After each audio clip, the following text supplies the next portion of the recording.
मुझे तो बिल्कुल समझ नहीं आ रहा कि मैं किस तरह से तुम्हारा शुक्रिया अदा करूं। हाँ, अब मुझे लगने लगा है कि शायद उस लड़की से मेरी जान छूट जाएगी। नहीं, सैम तो काफी परेशान है, आज ऑफिस भी नहीं गया। कर देगा साइन वो। ओके, खुदा हाफिज।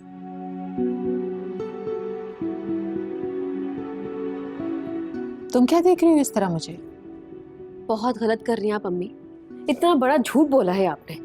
देख लेना, एक दिन भाई को सब कुछ पता चल जाएगा। तुम नहीं बताओगी तो किसी को कुछ पता नहीं चलेगा। और जितने झूठ फजर और उसकी अम्मी ने हम लोगों के साथ बोले हैं, उसके मुकाबले में तो ये मेरा झूठ बिल्कुल मामूली सा है, जो कि मैं तुम्हारे भाई और इस घर के मुस्तकबिल के लिए बोल रही हूँ। मैं कभी भी ये नहीं चाहूंगी कि कोई ज़हनी मरीजा इस घर की बहू हो। कभी कबूल नहीं कर सकती मैं। बहुत गलत कर रही हैं आप। एक बार फिर सोच लें अम्मी। जब तुम मेरी एज को पहुंचोगी ना, तो तुम्हारे गलत और सही भी बदल जाएंगे।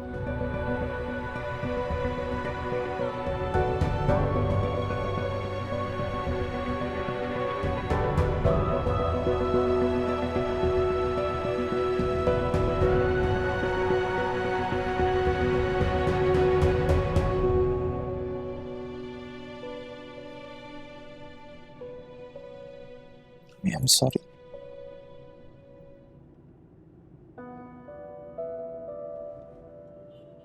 I'm sorry too, बेटा।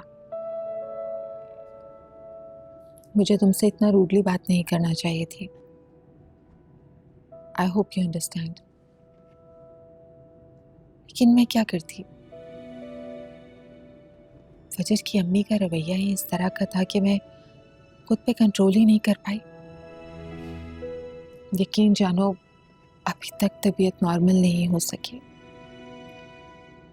आंटी और फजर को ऐसा करना नहीं चाहिए था। यही तो बात है ना बेटा। पहले तो उनका रवैया बिल्कुल बदला हुआ था, अच्छा रवैया था उनका, लेकिन एकदम से आप जनाब से तू तड़ाक पर। और तुम्हें पता है, फजर सारा वक्त उनसे मुसलसल राब्ते में थी। शायद वो ये सुनना चाहती थी कि किस तरह से उसकी अम्मी मेरी बेइज्जती करती है। ऐसा क्या बुरा किया था मैंने फजर के साथ?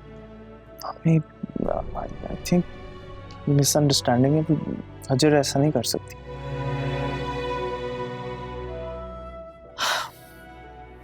मैं तुम्हारे साथ झूठ नहीं बोलूंगी बेटा, लेकिन मुझे लगता है कि फजर की अम्मी ने उसका रिश्ता कहीं और तय करने का सोच लिया है। अरे क्या हो गया आपको?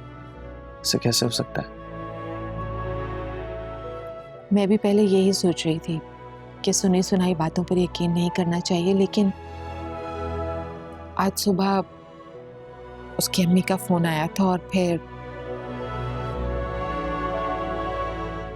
ये पेपर्स भिजवाए हैं। कौन से पेपर्स हैं? डिवोर्स पेपर्स हैं। और ये भी कहा है कि डिवोर्स उनकी कंडीशन पर होनी चाहिए। अगर ऐसा नहीं हुआ तो वो हमें कोर्ट में घसीटेंगी। मुझे नहीं पता बेटा कि अपनी माँ की इतनी बेइज्जती होने के बाद भी इन सब बातों की तस्दीक फजर से करोगे या नहीं, लेकिन मैं ये ज़रूर जानती हूँ कि वो किसी ना किसी मंसूबे के तहत अपनी बात से फिर मुकर जाएगी। अब आगे जो तुम्हें बेहतर लगे वो करो।